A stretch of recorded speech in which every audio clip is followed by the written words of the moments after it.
is the Earth's only moon. At about 25% the diameter of Earth, comparable to the width of Australia, it is the fifth largest satellite in the solar system, the largest satellite in the solar system relative to its major planet, and larger than any known dwarf planet. The Moon is a planetary mass object that formed a differentiated rocky body, making it a satellite planet under the geophysical definitions of the term. It lacks any significant atmosphere, hydrosphere, or magnetic field. Its surface gravity is about 16% of the Earth's 0.1654 g. Jupiter's moon Io is the only satellite in the solar system known to have a higher surface gravity and density.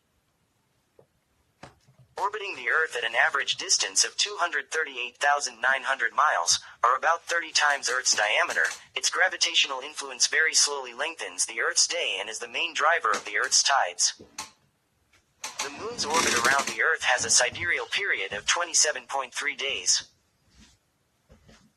During each synodic period of 29.5 days, the amount of visible surface illuminated by the Sun varies from none up to 100%, resulting in lunar phases that form the basis for the months of a lunar calendar. The Moon is tidally locked to the Earth, which means that the length of a full rotation of the Moon on its own axis causes its same side, the near side, to always face the Earth, and the somewhat longer lunar day is the same as the synodic period. That said, 59% of the total lunar surface can be seen from the Earth through shifts in perspective due to libration. The most widely accepted origin explanation posits that the Moon formed 4,510,000,000 years ago, not long after the Earth, out of the debris from a giant impact between the planet and a hypothesized Mars-sized body called Theia. It then receded to a wider orbit because of tidal interaction with the Earth.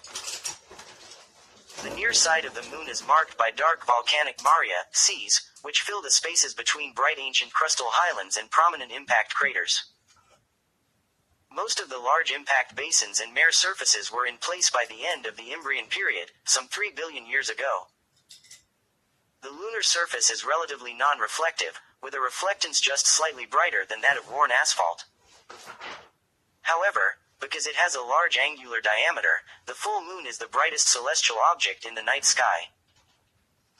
The Moon's apparent size is nearly the same as that of the Sun, allowing it to cover the Sun almost completely during a total solar eclipse.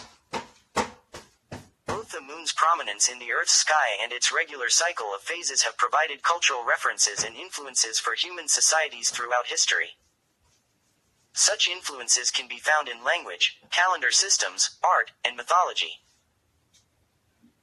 The first artificial object to reach the Moon was the Soviet Union's Luna 2 uncrewed spacecraft in 1959. This was followed by the first successful soft landing by Luna 9 in 1966. The only human lunar missions to date have been those of the United States Apollo program, which landed 12 men on the surface between 1969 and 1972. These and later uncrewed missions returned lunar rocks that have been used to develop a detailed geological understanding of the Moon's origins, internal structure, and subsequent history. The usual English proper name for the Earth's natural satellite is simply Moon, with a capital M. The noun moon is derived from Old English mona, which, like all its Germanic cognates, stems from Proto-Germanic *menon, which in turn comes from Proto-Indo-European *mensis, month, from earlier *minot, genitive *menaces, which may be related to the verb, measure, of time. Occasionally, the name Luna, Lune, is used in scientific writing and especially in science fiction to distinguish the Earth's moon from others, while in poetry, Luna has been used to denote personification of the moon.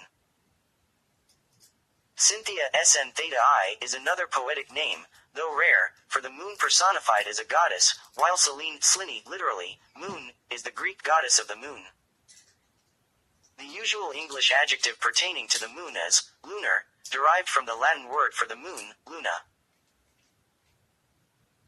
The adjective Selenian, slinin, derived from the Greek word for the moon, selene, selene, and used to describe the moon as a world rather than as an object in the sky, is rare, while its cognate selenic was originally a rare synonym but now nearly always refers to the chemical element selenium.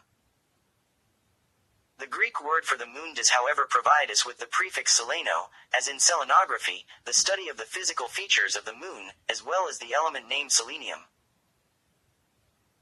The Greek goddess of the wilderness and the hunt, Artemis, equated with the Roman Diana, one of whose symbols was the moon and who was often regarded as the goddess of the moon, was also called Cynthia, from her legendary birthplace on Mount Cynthus. These names, Luna, Cynthia and Selene, are reflected in technical terms for lunar orbits such as apollune, pericynthen and selenocentric. The astronomical symbol for the moon is a crescent, for example in lunar mass, also ml. Isotope dating of lunar samples suggests the moon formed around 50 million years after the origin of the solar system. Historically, several formation mechanisms have been proposed, but none satisfactorily explains the features of the Earth-Moon system. A fission of the moon from the Earth's crust through centrifugal force would require too great an initial rotation rate of the Earth. Gravitational capture of a pre-formed moon depends on an unfeasibly extended atmosphere of the Earth to dissipate the energy of the passing moon. A co-formation of the Earth and the moon together in the primordial accretion disk does not explain the depletion of metals in the moon. None of these hypotheses can account for the high angular momentum of the Earth-Moon system. The prevailing theory is that the Earth-Moon system formed after a giant impact of a Mars-sized body, named Theia, with the proto-Earth. The impact blasted material into orbit about the Earth and the material accreted and formed the Moon just beyond the Earth's Roche limit of approximately 10,111 miles. Giant impacts are thought to have been common in the early solar system. Computer simulations of giant impacts have produced results that are consistent with the mass of the lunar core and the angular momentum of the Earth-Moon system. These simulations show that most of the Moon derived from the impactor, rather than the proto-Earth. However, more recent simulations suggest a larger fraction of the Moon derived from the proto-Earth. Other bodies of the inner solar system such as Mars and Vesta have, according to meteorites from them, very different oxygen and tungsten isotopic compositions compared to Earth. However, the Earth and the Moon have nearly identical isotopic compositions. The isotopic equalization of the Earth-Moon system might be explained by the post-impact mixing of the vaporized material that formed the two, although this is debated. The impact would have released enough energy to liquefy both the ejecta and the Earth's crust, forming a magma ocean. The liquefied ejecta could have then reaccreted into the Earth-Moon system. Similarly, the newly formed Moon would have had its own lunar magma ocean. Its depth is estimated from about 300 to 1,079 miles. While the giant impact theory explains many lines of evidence, some questions are still unresolved, most of which involve the Moon's composition. In 2001, a team at the Carnegie Institute of Washington reported the most precise measurement of the isotopic signatures of lunar rocks. The rocks from the Apollo program had the same isotopic signature as rocks from the Earth, differing from almost all other bodies in the solar system. This observation was unexpected, because most of the material that formed the Moon was thought to come from Theia, and it was asserted in 2007 that there was less than a 1% chance that Theia and Earth would have had identical isotopic signatures. Other Apollo lunar samples analyzed in 2012 showed the same titanium isotope composition as the Earth, which conflicts with what would be expected if the Moon formed far from the Earth or was principally derived from Theia. These discrepancies may be explained by variations of the giant impact theory. For instance, a high-speed drive-by hit by the impactor could have allowed it to return to the Earth a second time but more slowly, and mix more thoroughly. This hit-and-run-and-return scenario could explain some of the apparent contradictions between material evidence and other theories. The Moon is a very slightly scalene ellipsoid due to tidal stretching, with its long axis displaced 30 degrees from facing the Earth, due to gravitational anomalies from impact basins. Its shape is more elongated than current tidal forces can account for. This fossil bulge indicates that the Moon solidified when it orbited at half its current distance to the Earth, and that it is now too cold for its shape to adjust to its orbit. The Moon is is by size and mass the fifth largest natural satellite of the solar system, categorizable as one of its planetary mass moons, making it a satellite planet under the geophysical definitions of the term. It is smaller than Mercury and considerably larger than the largest dwarf planet of the solar system, Pluto. While the minor planet Moon Charon of the Pluto-Charon system is larger relative to Pluto, the Moon is the largest natural satellite of the solar system relative to their primary planets. The Moon's diameter is about 2,147.7 miles, more than a quarter of Earth's, with the face of the Moon comparable to the width of Australia. The whole surface area of the Moon is about 38 million square kilometers, slightly less than the area of the Americas, North and South America. The Moon's mass is 1% of Earth's, being the second densest among the planetary moons, and having the second highest surface gravity, after Io, at 0.1654 g and an escape velocity of 5,300 miles per hour. The Moon is a differentiated body that was initially in hydrostatic equilibrium but has since departed from this condition. It has a geochemically distinct crust, mantle, and core. The Moon has a solid iron-rich inner core with a radius possibly as small as 150 miles and a fluid outer core primarily made of liquid iron with a radius of roughly 190 miles. Around the core is a partially molten boundary layer with a radius of about 310 miles. This structure is thought to have developed through the fractional crystallization of a global magma ocean shortly after the Moon's formation 4,500,000,000 years ago. Crystallization of this magma ocean would have created a mafic mantle from the precipitation and sinking of the minerals olivine, clinopyroxene, and orthopyroxene. After about 3/4 of the magma ocean had crystallized, lower density plagioclase minerals could form and float into a crust atop. The final liquids to crystallize would have been initially sandwiched between the crust and mantle, with a high abundance of incompatible and heat-producing elements. Consistent with this perspective, geochemical mapping made from orbit suggests a crust of mostly anorthosite. The Moon rock samples of the flood lavas that erupted onto the surface from partial melting in the mantle confirm the mafic mantle composition, which is more iron-rich than that of Earth. The crust is on average about 31 miles thick. The Moon is the second densest satellite in the solar system, after Io. You've said that already. However, the inner core of the Moon is small, with a radius of about 220 miles or less, around 20% of the radius of the Moon. Its composition is not well understood, but is probably metallic iron alloyed with a small amount of sulfur and nickel. Analyses of the Moon's time-variable rotation suggest that it is at least partly molten. The pressure at the lunar core is estimated to be 49,000 atmospheres. The Moon has an external magnetic field of generally less than 0.2 nanoteslas, or less than 0.00001% that of Earth. The Moon does not currently have a global dipolar magnetic field and only has crustal magnetization likely acquired early in its history when a dynamo was still operating. Balls. However, early in its history, 4 billion years ago, its magnetic field strength was likely close to that of Earth today. This early dynamo field apparently expired by about 1 billion years ago, after the lunar core had completely crystallized. Theoretically, some of the remnant magnetization may originate from transient magnetic fields generated during large impacts through the expansion of plasma clouds. These clouds are generated during large impacts in an ambient magnetic field. This is supported by the location of the largest crustal magnetizations situated near the antipodes of the giant impact basins. The Moon's gravitational field is not uniform, but on average, at the Moon's surface, it is 0.1654 g strong. Therefore, the surface gravity of the Moon is about half of the surface gravity of Mars and about 16% of Earth's.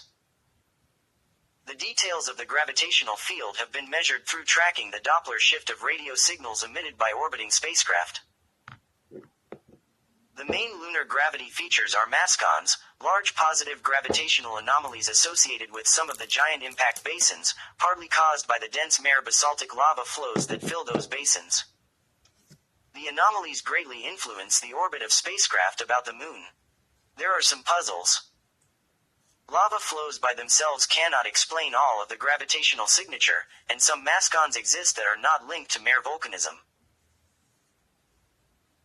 The surface of the moon is an extreme environment with temperatures that range from 285 degrees down to minus 285.8 degrees, an atmospheric pressure of 0.0000000000009 atmospheres, and high levels of ionizing radiation from the sun and cosmic rays. The exposed surfaces of spacecraft are considered unlikely to harbor bacterial spores after just one lunar orbit. The surface gravity of the moon is approximately 1.625 meters per square second, about a sixth or 0.166 g of that on Earth's surface and about half on Mars. Dude, can you stop saying that?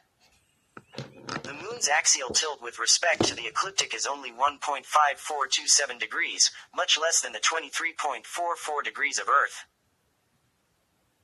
Because of this, the moon's solar illumination varies much less with season on the moon, and topographical details play a considerably more crucial role in seasonal effects on localities on the moon. From images taken by Clementine in 1994, it appears that 4 mountainous regions on the rim of the crater Perry at the moon's north pole may remain illuminated for the entire lunar day, creating peaks of eternal light. No such regions exist at the South Pole. Similarly, there are places that remain in permanent shadow at the bottoms of many polar craters, and these, craters of eternal darkness, are extremely cold. Lunar Reconnaissance Orbiter measured the lowest summer temperatures in craters at the southern pole at minus 397 degrees and just minus 413 degrees close to the winter solstice in the north polar crater Hermite. This is the coldest temperature in the solar system ever measured by a spacecraft, colder even than the surface of Pluto. Average temperatures of the moon's surface are reported, but temperatures of different areas will vary greatly depending upon whether they are in sunlight or shadow. The moon has an atmosphere so tenuous as to be nearly vacuum, with a total mass of less than 22,046 pounds. The surface pressure of this small mass is around 0.000000000000002 atmospheres. It varies with the lunar day. Its sources include outgassing and sputtering, a product of the bombardment of lunar soil by solar wind ions. Elements that have been detected include sodium and potassium, produced by sputtering, also found in the atmospheres of Mercury and Io, helium-4 and neon from the solar wind, and argon-40, radon-222, and polonium-210, outgassed after their creation by radioactive decay within the crust and mantle. The absence of such neutral species atoms or molecules as oxygen, nitrogen, carbon, hydrogen and magnesium, which are present in the regolith, is not understood. Water vapor has been detected by Chandrayaan-1 and found to vary with latitude, with a maximum at approximately 60 to 70 degrees. It is possibly generated from the sublimation of water ice in the regolith. These gases either return into the regolith because of the moon's gravity or are lost to space, either through solar radiation pressure or, if they are ionized, by being swept away by the solar wind's magnetic field. Shit. Studies of moon magma samples retrieved by the Apollo missions demonstrate that the moon had once possessed a relatively thick atmosphere for a period of 70 million years between 3 and 4 billion years ago. This atmosphere, sourced from gases ejected from lunar volcanic eruptions, was twice the thickness of that of present-day Mars. The ancient lunar atmosphere was eventually stripped away by solar winds and dissipated into space. I farted. A permanent moon dust cloud exists around the moon, generated by small particles from comets. Estimates are 5 tons of comet particles strike the moon's surface every 24 hours, resulting in the ejection of dust particles. The dust stays above the moon approximately 10 minutes, taking 5 minutes to rise, and 5 minutes to fall. On average, 264.5 pounds of dust are present above the moon, rising up to 62 miles above the surface. Dust counts made by LADEE's Lunar Dust Experiment (LDEX) found particle counts peaked during the Geminid, Quadrantid, Northern Taurid, and Omicron Centaurid meteor showers, when the Earth and Moon pass through comet debris. The lunar dust cloud is asymmetric, being more dense near the boundary between the moon's dayside and nightside. The topography of the moon has been measured with laser altimetry and stereo image analysis. Its most extensive topographic feature is the giant far-side South Pole Aitken Basin, some 1,390 miles in diameter, the largest crater on the moon and the second largest confirmed impact crater in the solar system. At 8 miles deep, its floor is the lowest point on the surface of the moon. The highest elevations of the moon's surface are located directly to the northeast, which might have been thickened by the oblique formation impact of the South Pole Aitken Basin. Other large impact basins such as Imbrium, Serenitatis, Chrysium, Smithy, and Oriental possess regionally low elevations and elevated rims. The far side of the lunar surface is on average about 1 mile higher than that of the near side. The discovery of fault scarp cliffs suggests that the moon has shrunk by about 300 feet within the past billion years. Similar shrinkage features exist on Mercury. Mare Frigoris, a basin near the North Pole long assumed to be geologically dead, has cracked and shifted. Since the moon doesn't have tectonic plates, its tectonic activity is slow and cracks develop as it loses heat. The main features visible from Earth by the naked eye are dark and relatively featureless lunar plains called maria, singular mare, Latin for seas, as they were once believed to be filled with water, are vast solidified pools of ancient basaltic lava.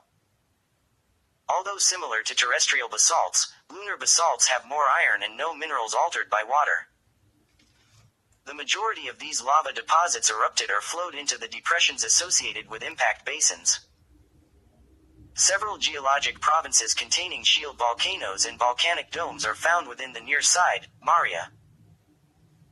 Almost all maria are on the near side of the moon, and cover 31% of the surface of the near side compared with 2% of the far side. This is likely due to a concentration of heat-producing elements under the crust on the near side, which would have caused the underlying mantle to heat up, partially melt, rise to the surface and erupt. Most of the moon's mare basalts erupted during the Imbrian period, 3 billion to 3,500 million years ago, although some radiometrically dated samples are as old as 4,200 million years. As of 2003, crater counting studies of the youngest eruptions appeared to suggest they formed no earlier than 1,200 million years ago. In 2006, a study of Ina, a tiny depression in Lacus felicitatus, found jagged, relatively dust-free features that, because of the lack of erosion by infalling debris, appear to be only 2 million years old. Moonquakes and releases of gas indicate continued lunar activity. Evidence of recent lunar volcanism has been identified at 70 irregular mare patches, some less than 50 million years old. This raises the possibility of a much warmer lunar mantle than previously believed, at least on the near side where the deep crust is substantially warmer because of the greater concentration of radioactive elements. Evidence has been found for 2 to 10 million years old basaltic volcanism within the crater Lowell, inside the Oriental Basin. Some combination of an initially hotter mantle and local enrichment of heat-producing elements in the mantle could be responsible for prolonged activities on the far side in the Oriental Basin. The lighter-colored regions of the moon are called terrae, or more commonly highlands, because they are higher than most maria.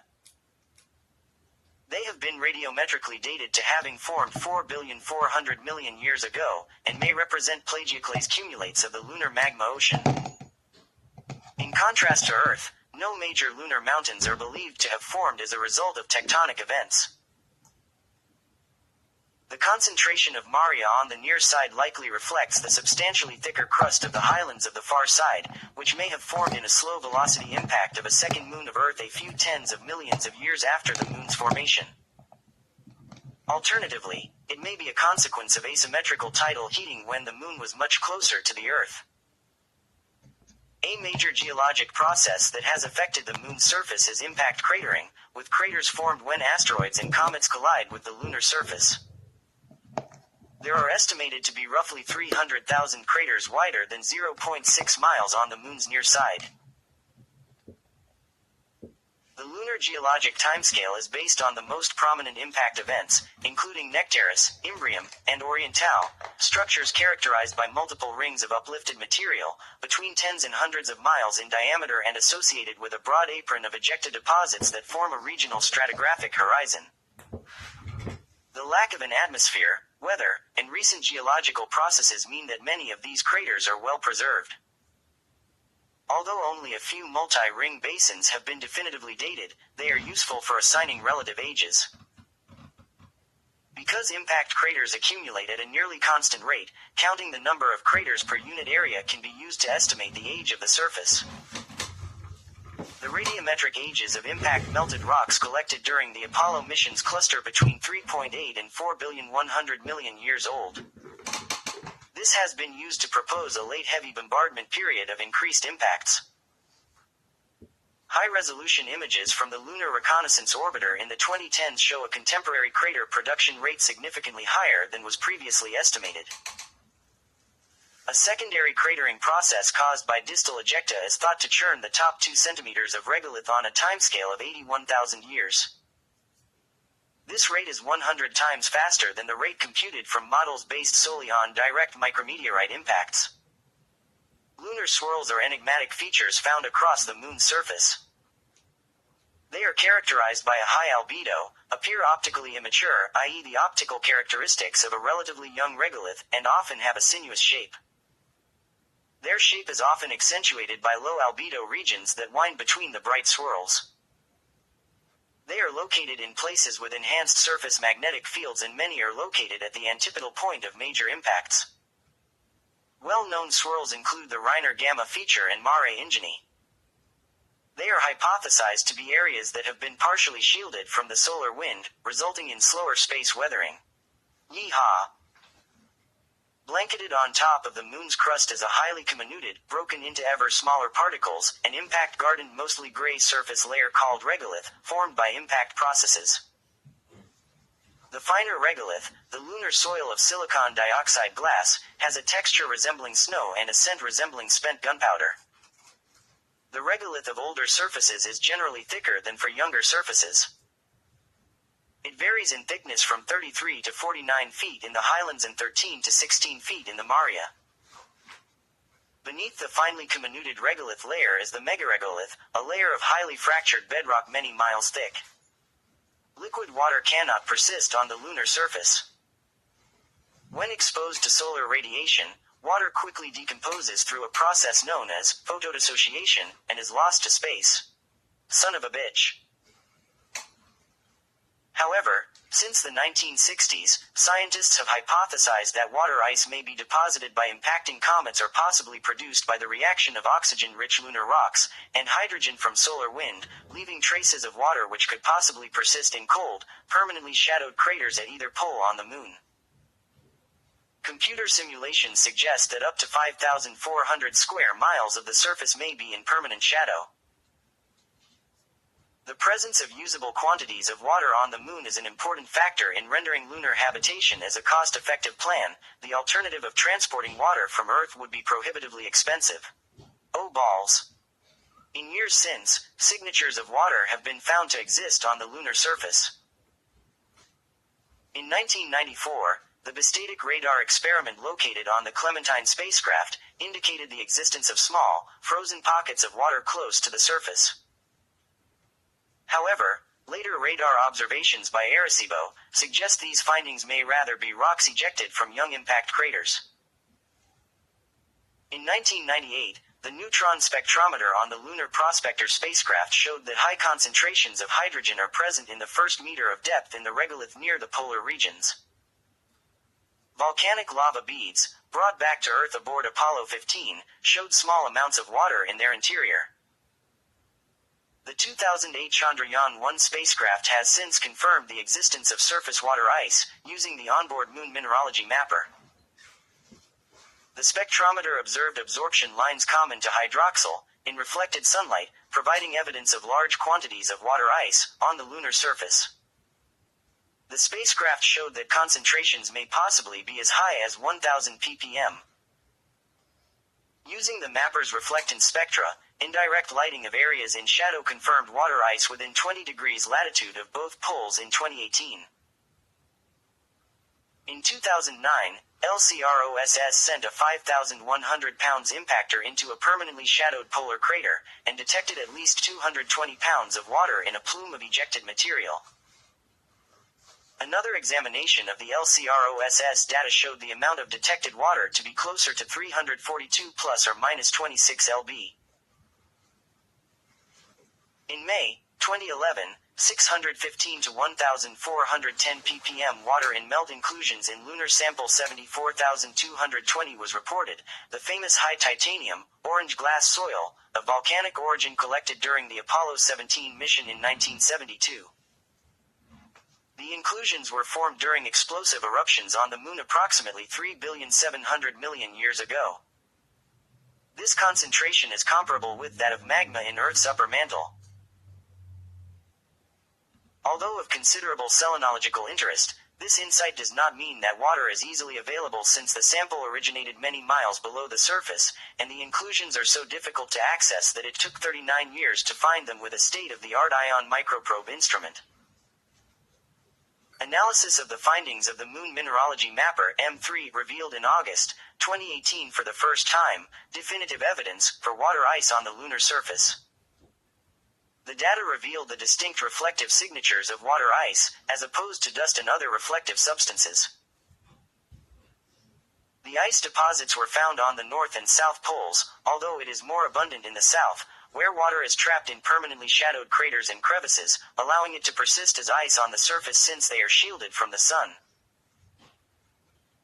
In October 2020, astronomers reported detecting molecular water on the sunlit surface of the Moon by several independent spacecraft, including the Stratospheric Observatory for Infrared Astronomy, SOFIA. The Earth and the Moon form the Earth-Moon system with a shared center of mass, our barycenter. This barycenter stays located at all times 1,100 miles, about a quarter of Earth's radius, beneath the Earth's surface, making the Moon seemingly orbit the Earth. The orbital eccentricity, giving ovalness of the orbit, is 0.055. The lunar distance, or the semi-major axis of the geocentric lunar orbit, is approximately 248,548.4 miles, which is a quarter of a million miles or 1.28 light seconds, and a unit of measure in astronomy. This is not to be confused with the instantaneous Earth-Moon distance, our distance to the Moon, the momentaneous distance from the center of Earth to the center of the Moon.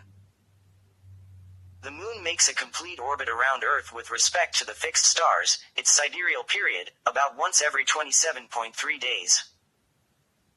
However, because the Earth-Moon system moves at the same time in its orbit around the Sun, it takes slightly longer, 29.5 days, to return at the same lunar phase, completing a full cycle, as seen from Earth. This synodic period or synodic month is commonly known as the lunar month and is equal to the length of the solar day on the Moon. The Moon has, due to tidal locking, a 1 spin orbit resonance. This rotation-orbit ratio makes the Moon's orbital periods around Earth equal to its corresponding rotation periods. This is the reason for only one side of the Moon, its so-called near side, being visible from Earth. That said, while the movement of the Moon is in resonance, it still is not without nuances such as libration, resulting in slightly changing perspectives, making over time and location on Earth about 59% of the Moon's surface visible from Earth. Unlike most satellites of other planets, the Moon's orbital plane is closer to the ecliptic plane than to the planet's equatorial plane. The Moon's orbit is subtly perturbed by the Sun and Earth in many small, complex and interacting ways. For example, the plane of the Moon's orbit gradually rotates once every 18.61 years, which affects other aspects of lunar motion. These follow-on effects are mathematically described by Cassini's laws. The gravitational attraction that Earth and the Moon, as well as the Sun, exert on each other manifests in a slightly greater attraction on the sides of closest to each other, resulting in tidal forces. Ocean tides are the most widely experienced result of this, but tidal forces considerably affect also other mechanics of Earth, as well as the Moon and their system. The lunar solid crust experiences tides of around 4 in amplitude over 27 days, with 3 components.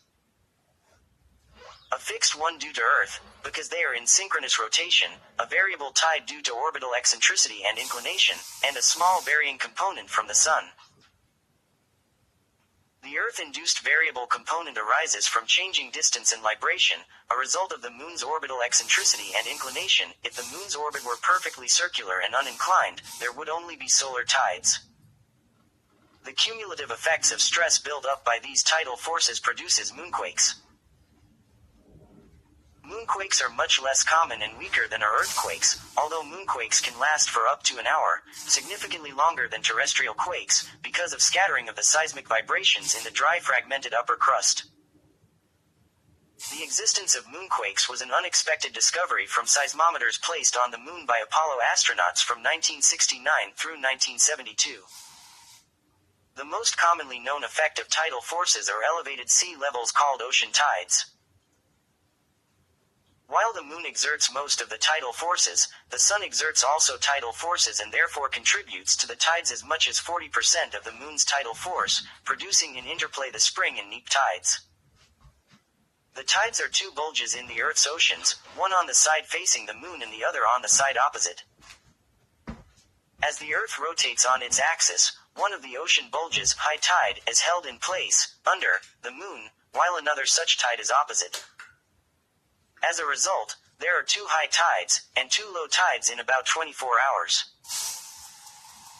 Since the Moon is orbiting the Earth in the same direction of the Earth's rotation, the high tides occur about every 12 hours and 25 minutes. The 25 minutes is due to the Moon's time to orbit the Earth. If the Earth were a water world, one with no continents, it would produce a tide of only 1 meter, and that tide would be very predictable, but the ocean tides are greatly modified by other effects. 1. The frictional coupling of water to Earth's rotation through the ocean floors. 2. The inertia of water's movement. 3. Ocean basins that grow shallower near land. The sloshing of water between different ocean basins. As a result, the timing of the tides at most points on the Earth is a product of observations that are explained, incidentally, by theory. According to recent research, scientists suggest that the Moon's influence on the Earth may contribute to maintaining Earth's magnetic field. Delays in the tidal peaks of both ocean and solid body tides cause torque in opposition to the Earth's rotation. This drains angular momentum and rotational kinetic energy from Earth's rotation, slowing the Earth's rotation.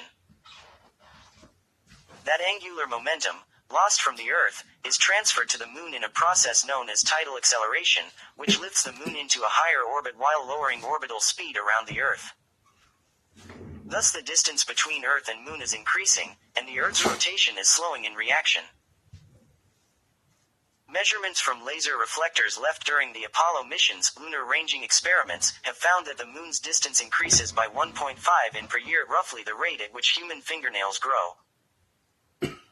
Atomic clocks show that Earth's day lengthens by about 17 microseconds every year, slowly increasing the rate at which UTC is adjusted by leap seconds. This tidal drag makes the rotation of Earth and the orbital period of the Moon very slowly match. This matching first results in tidally locking the lighter body of the orbital system, as already the case with the Moon.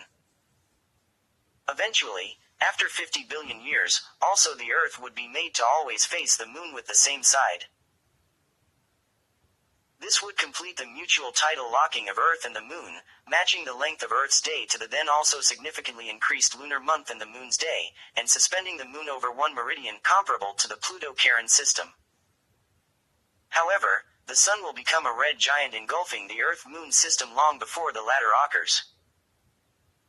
The tidally locked synchronous rotation of the Moon as it orbits the Earth results in it always keeping nearly the same face turned towards the planet. The side of the Moon that faces Earth is called the near side, and the opposite the far side. The far side is often inaccurately called the dark side, but it is in fact illuminated as often as the near side. Once every 29.5 Earth days. During dark moon to new moon, the near side is dark. The moon originally rotated at a faster rate, but early in its history its rotation slowed and became tidally locked in this orientation as a result of frictional effects associated with tidal deformations caused by Earth. With time, the energy of rotation of the moon on its axis was dissipated as heat, until there was no rotation of the moon relative to Earth. In 2016, planetary scientists using data collected on the 1998-99 NASA Lunar Prospector mission found two hydrogen-rich areas, most likely former water ice, on opposite sides of the moon. It is speculated that these patches were the poles of the moon billions of years ago before it was tidally locked to Earth.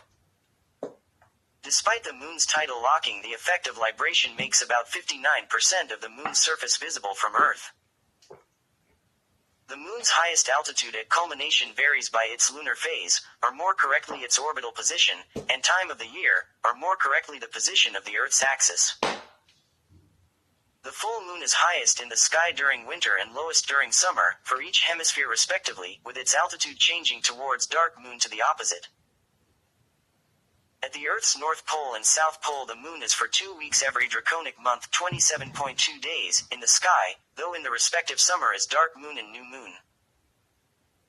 The resulting long moonlight exposure is used by zooplankton in the Arctics during polar night, when the sun is below the horizon for months on end.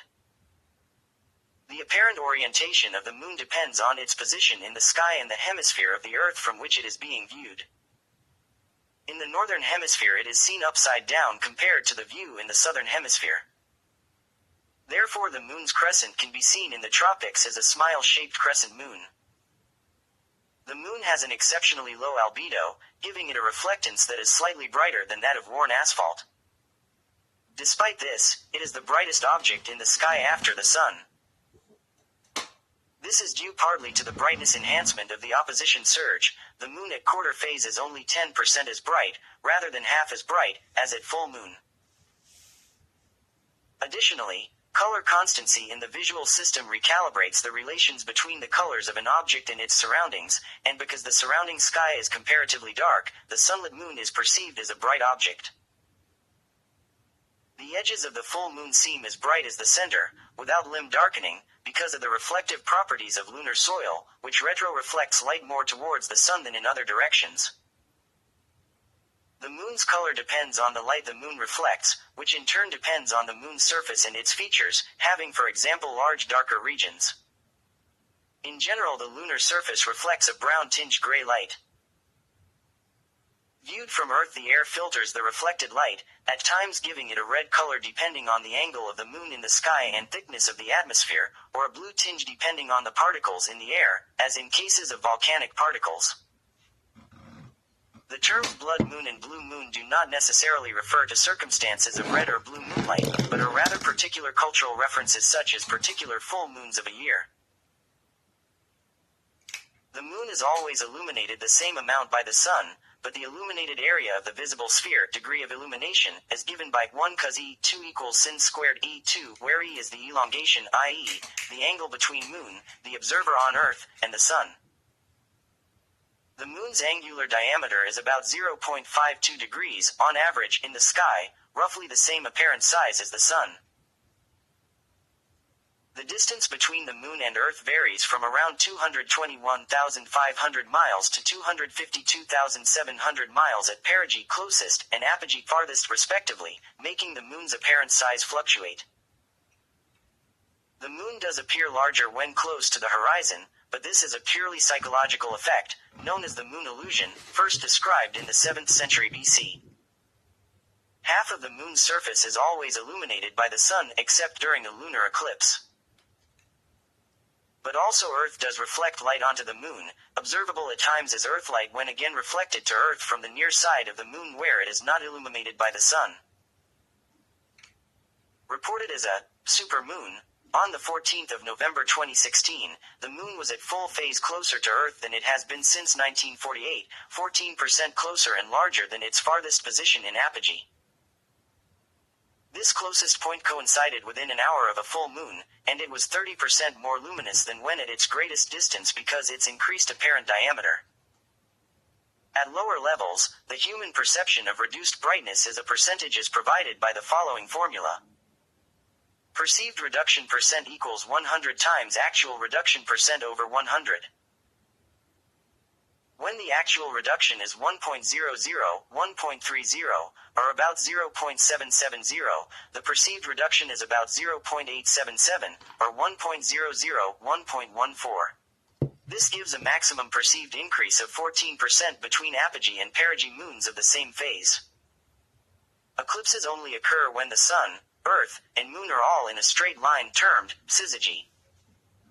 Solar eclipses occur at new moon, when the Moon is between the Sun and Earth. In contrast, lunar eclipses occur at full moon, when Earth is between the Sun and Moon.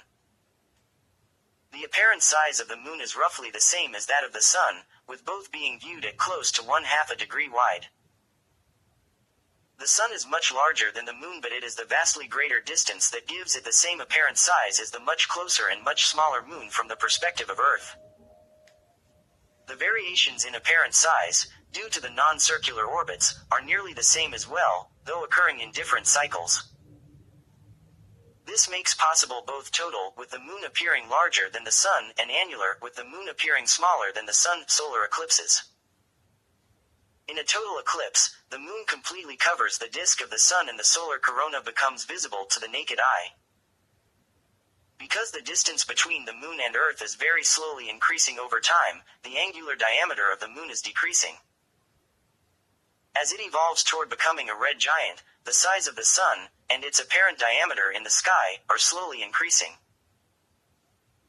The combination of these two changes means that hundreds of millions of years ago, the Moon would always completely cover the Sun on solar eclipses, and no annular eclipses were possible. Likewise, hundreds of millions of years in the future, the Moon will no longer cover the Sun completely, and total solar eclipses will not occur. You fucking shitting me? Because the Moon's orbit around Earth is inclined by about 5.145 degrees, 5 degrees 9 feet, to the orbit of Earth around the Sun, eclipses do not occur at every full and new moon. For an eclipse to occur, the Moon must be near the intersection of the two orbital planes. The periodicity and recurrence of eclipses of the Sun by the Moon, and of the Moon by Earth, is described by the Saros, which has a period of approximately 18 years.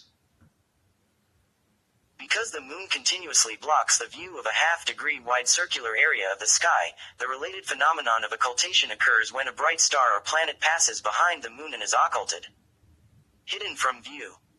In this way, a solar eclipse is an occultation of the Sun. Because the Moon is comparatively close to Earth, occultations of individual stars are not visible everywhere on the planet, nor at the same time. Because of the precession of the lunar orbit, each year different stars are occulted. There has been historical controversy over whether observed features on the Moon's surface change over time. Today, many of these claims are thought to be illusory, resulting from observation under different lighting conditions, poor astronomical seeing, or inadequate drawings. However, outgassing does occasionally occur and could be responsible for a minor percentage of the reported lunar transient phenomena. Recently, it has been suggested that a roughly 1.9 miles diameter region of the lunar surface was modified by a gas release event about 1 million years ago. Since prehistoric times, people have taken note of the Moon's phases, its waxing and waning, and used it to keep record of time. Tally sticks, notched bones dating as far back as 20 to 30,000 years ago, are believed by some to mark the phases of the Moon. One of the earliest discovered possible depictions of the Moon is a 5,000-year-old rock carving orthostat 47 at Knowth, Ireland.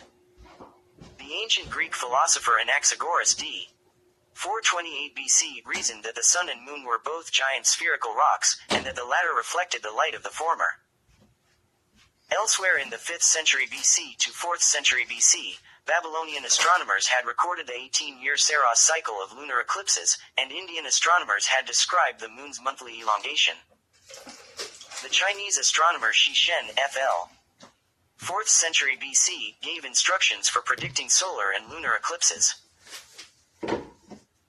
In Aristotle's 384-322 BC description of the universe, the Moon marked the boundary between the spheres of the mutable elements earth, water, air and fire, and the imperishable stars of ether, an influential philosophy that would dominate for centuries. Archimedes 287–212 BC designed a planetarium that could calculate the motions of the moon and other objects in the solar system. In the 2nd century BC, Seleucus of Seleucia correctly theorized that tides were due to the attraction of the moon, and that their height depends on the moon's position relative to the sun. In the same century, Aristarchus computed the size and distance of the moon from Earth, obtaining a value of about 20 times the radius of Earth for the distance. Although the Chinese of the Han Dynasty believed the moon to be energy equated to Qi, their radiating influence theory recognized that the light of the moon was merely a reflection of the sun, and Jing Fang 7837 BC noted the sphericity of the moon. Ptolemy 9168 AD greatly improved on the numbers of Aristarchus, calculating the values of a mean distance of 59 times Earth's radius and a diameter of 0.292. Earth diameters were close to the correct values of about 60 and 0.273 respectively. In the 2nd century AD, Lucian wrote the novel A True Story, in which the heroes travel to the moon and meet its inhabitants. In 499 AD, the Indian astronomer Aryabhata mentioned in his Aryabhatiya that reflected sunlight is the cause of the shining of the moon. The astronomer and physicist Alhazen, 965–1039, found that sunlight was not reflected from the moon like a mirror, but that light was emitted from every part of the moon's sunlit surface in all directions. Shen Kuo 1031–1095 of the Song dynasty created an allegory equating the waxing and waning of the moon to a round ball of reflective silver that, when doused with white powder and viewed from the side, would appear to be a crescent. During the Middle Ages, before the invention of the telescope, the moon was increasingly recognized as a sphere, though many believed that it was perfectly smooth. In 1609, Galileo Galilei used an early telescope to make drawings of the moon for his book Sidereus Nuncius, and deduced that it was not smooth but had mountains and craters. Thomas Harriot had made, but not published such drawings a few months earlier. Telescopic mapping of the moon followed. Later in the 17th century, the efforts of Giovanni Battista Riccioli and Francesco Maria Grimaldi led to the system of naming of lunar features in use today. The more exact 1834–1836 Mappa Selenographica of Wilhelm Beer and Johann Heinrich Madler, and their associated 1837 book Der Mond, the first trigonometrically accurate study of lunar features, included the heights of more than 1,000 mountains, and introduced the study of the moon at accuracies possible in earthly geography. Lunar craters, first noted by Galileo, were thought to be volcanic until the 1870s proposal of Richard Proctor that they were formed by collisions. This view gained support in 1892 from the experimentation of geologist Grove Carl Gilbert, and from comparative studies from 1920 to the 1940s, leading to the development of lunar stratigraphy, which by the 1950s was becoming a new and growing branch of astrogeology.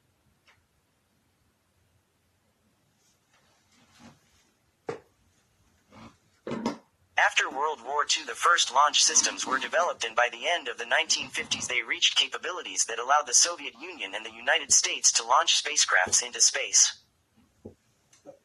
The Cold War fueled a closely followed development of the launch systems by the two states, resulting in the so-called space race and its later phase, the moon race, accelerating efforts and interest in exploration of the moon.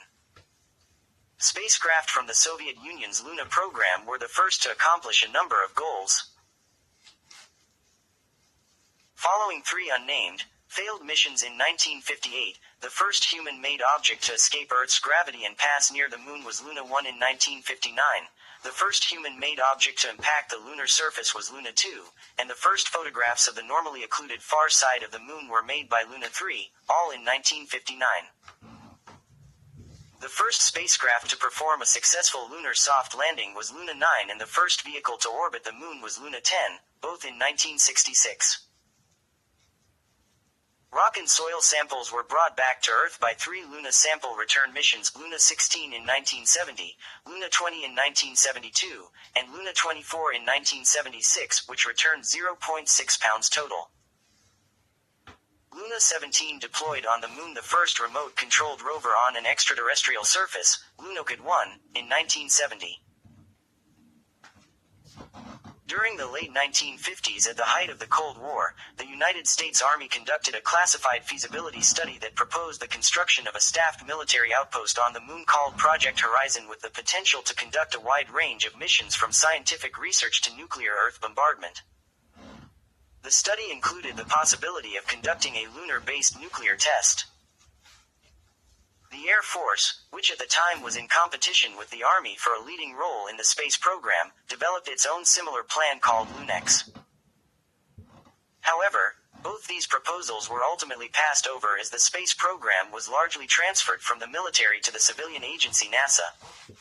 Following President John F. Kennedy's 1961 commitment to a manned moon landing before the end of the decade, the United States, under NASA leadership, launched a series of uncrewed probes to develop an understanding of the lunar surface in preparation for human missions. The Jet Propulsion Laboratory's Ranger program produced the first close-up pictures, the Lunar Orbiter program produced maps of the entire moon, the Surveyor program landed its first spacecraft 4 months after Luna 9.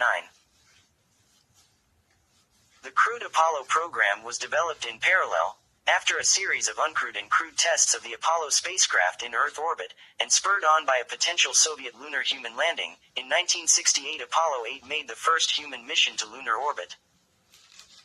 The subsequent landing of the first humans on the moon in 1969 is seen by many as the culmination of the space race. Neil Armstrong became the first person to walk on the moon as the commander of the American mission Apollo 11 by first setting foot on the moon at 2:56 Coordinated Universal Time on the 21st of July 1969. An estimated 500 million people worldwide watched the transmission by the Apollo TV camera, the largest television audience for a live broadcast at that time. The Apollo missions 11 to 17, except Apollo 13, which aborted its planned lunar landing, removed 837.87 pounds of lunar rock and soil in 2,196 separate samples. Scientific instrument packages were installed on the lunar surface during all the Apollo landings. Long-lived instrument stations, including heat flow probes, seismometers, and magnetometers, were installed at the Apollo 12, 14, 15, 16, and 17 landing sites. Direct transmission of data to Earth concluded in late 1977 because of budgetary considerations, but as the stations, lunar laser ranging corner cube retroreflector arrays are passive instruments, they are still being used. Ranging to the stations is routinely performed from Earth-based stations with an accuracy of a few centimeters, and data from this experiment are being used to place constraints on the size of the lunar core. The American moon landing in return was enabled by considerable technological advances in the early 1960s, in domains such as ablation chemistry, software engineering, and atmospheric re-entry technology, and by highly competent management of the enormous technical undertaking. Apollo 17 in 1972 remains the last crewed mission to the moon. Explorer 49 in 1973 was the last dedicated U.S. probe to the moon until the 1990s. A near-lunar quietude followed the 24th and last Luna, as well as Soviet mission to the moon in 1976 until 1990, for 14 years. Astronautics had shifted its focus towards the exploration of the inner, e.g. Venera program, and outer, e.g. Pioneer 10, 1972, solar system planets, but also towards Earth orbit, developing and continuously operating, beside communication satellites, Earth observation satellites, e.g. Landsat program, 1972, space telescopes and particularly space stations, e.g. Salyut program, 1971. The until 1979 negotiated Moon Treaty, with its ratification in 1984 by its few signatories, was about the only major activity regarding the Moon until 1990. In 1990, Hidden Hagoromo, the first dedicated lunar mission since 1976, reached the Moon. Sent by Japan, it became the first mission that was not a Soviet Union or U.S. mission to the Moon. In 1994, the U.S. dedicated again for the first time since 1973 a mission to fly a spacecraft, Clementine, to the Moon. This mission obtained the first near-global topographic map of the Moon, and the first global multispectral images of the lunar surface. In 1998 this was followed by the Lunar Prospector mission, which instruments indicated the presence of excess hydrogen at the lunar poles, which is likely to have been caused by the presence of water ice in the upper few meters of the regolith within permanently shadowed craters. The next year saw a row of first missions to the Moon by a new group of states actively exploring the Moon.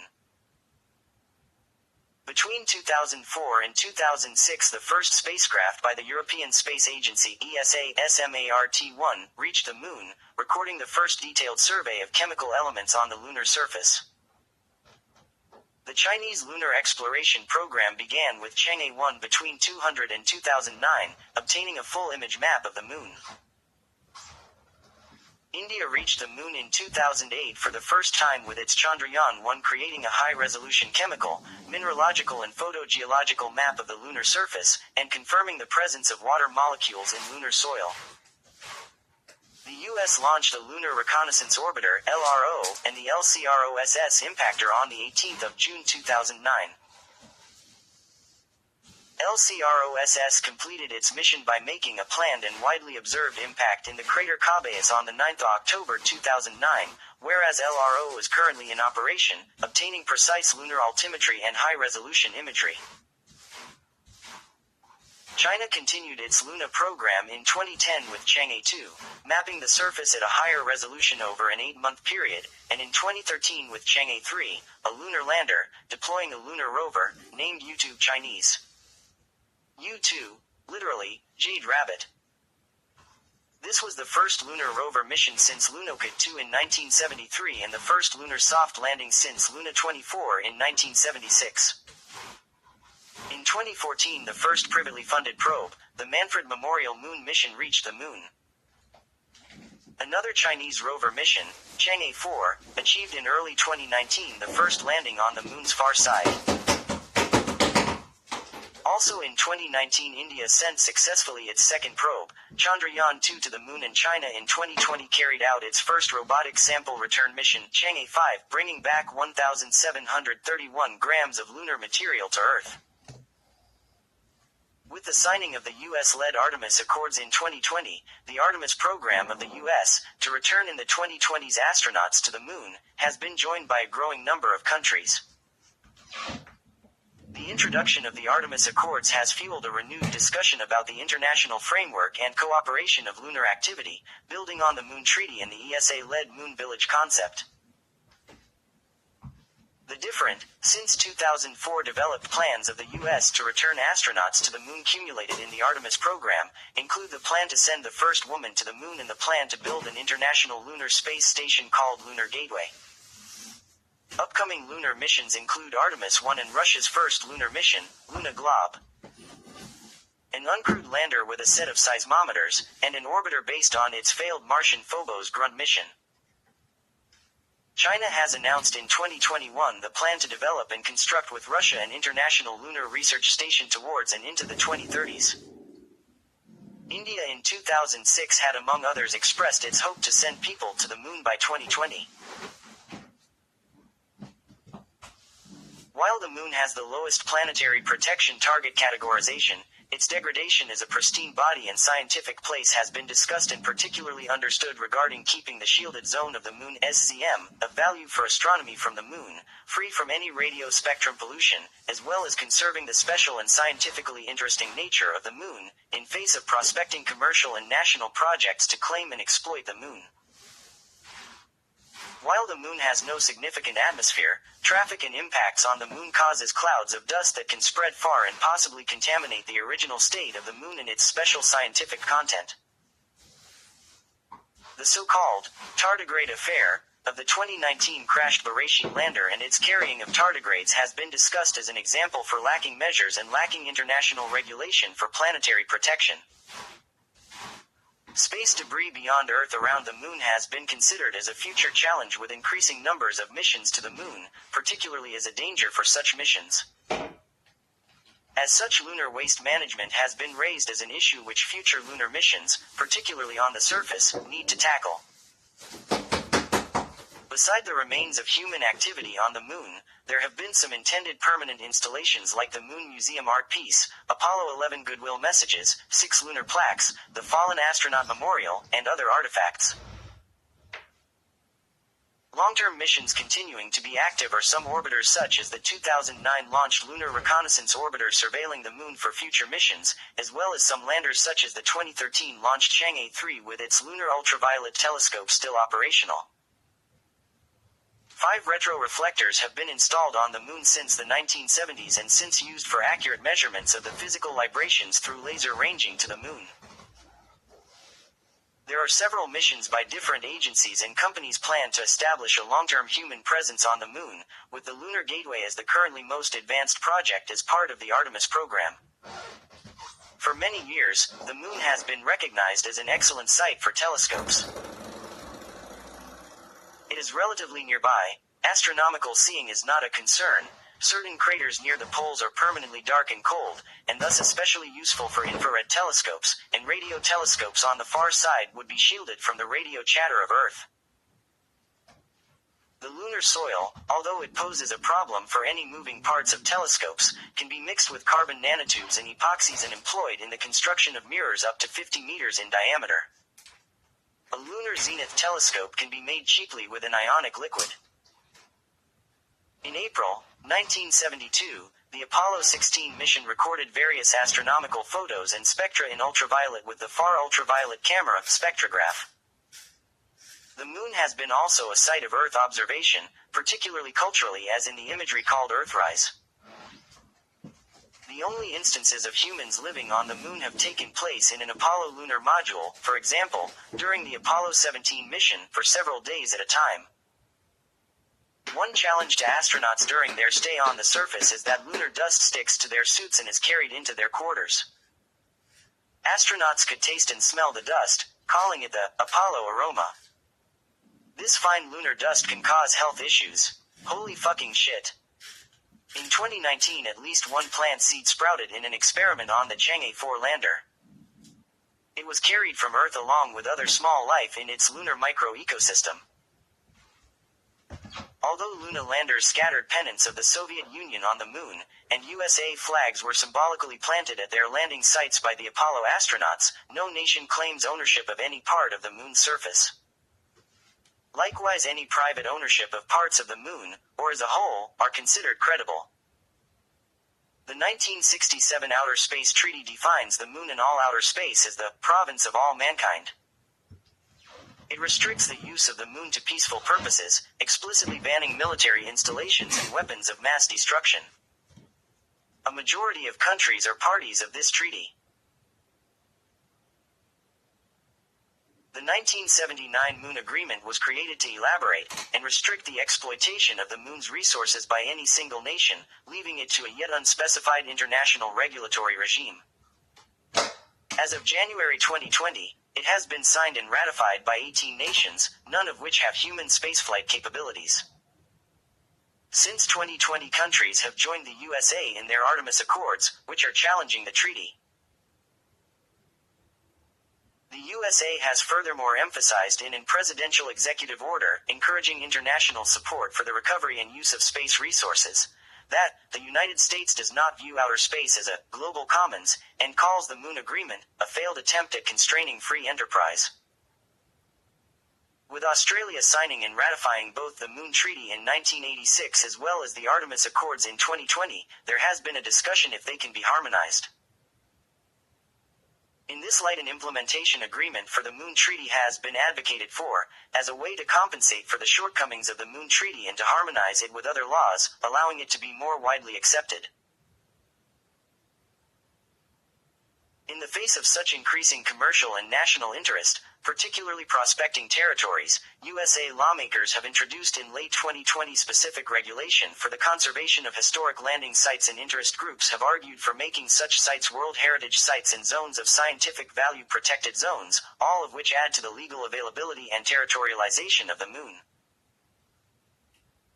In 2021, the Declaration of the Rights of the Moon was created by a group of lawyers, space archaeologists and concerned citizens, drawing on precedents in the rights of nature movement and the concept of legal personality for non-human entities in space.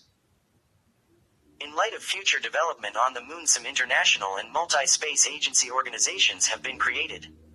1. International Lunar Exploration Working Group I-League. 2. Moon Village Association MVA. 3. International Space Exploration Coordination Group ISECG. Since prehistoric times, people have taken note of the moon's phases, its waxing and waning, and used it to keep record of time. Tally sticks, notched bones dating as far back as 20–30,000 years ago, are believed by some to mark the phases of the moon. The counting of the days between the moon's phases gave eventually rise to generalized time periods of the full lunar cycle as months, and possibly of its phases as weeks. The words for the month in a range of different languages carry this relation between the period of the month and the moon etymologically. The English month as well as moon, and its cognates in other Indo-European languages, e.g. the Latin mensis and ancient Greek mes or mend meaning month, stem from the Proto-Indo-European pi root of moon, me1 not, derived from the pi verbal root me1, to measure, indicate ing, a functional conception of the moon, i.e. marker of the month, cf. The English words measure and menstrual. To give another example from a different language family, the Chinese language uses the same word yu for moon as well as for month, which furthermore can be found in the symbols for the word week, xingqi. This lunar timekeeping gave rise to the historically dominant, but varied, lunisolar calendars. The 7th century Islamic calendar is an example of a purely lunar calendar, where months are traditionally determined by the visual sighting of the hilal, or earliest crescent moon, over the horizon. Of particular significance has been for a range of cultures and calendars the occasion of the full moon, to use or celebrate, particularly around the autumnal equinox, the so-called harvest moon. Furthermore, association of time with the moon can also be found in religion, such as the ancient Egyptian temporal and lunar deity Khonsu. Since prehistoric and ancient times, humans have depicted and interpreted the moon, particularly for astrology and religion, as lunar deity. For the representation of the moon, especially its lunar phases, the crescent symbol has been particularly used by many cultures.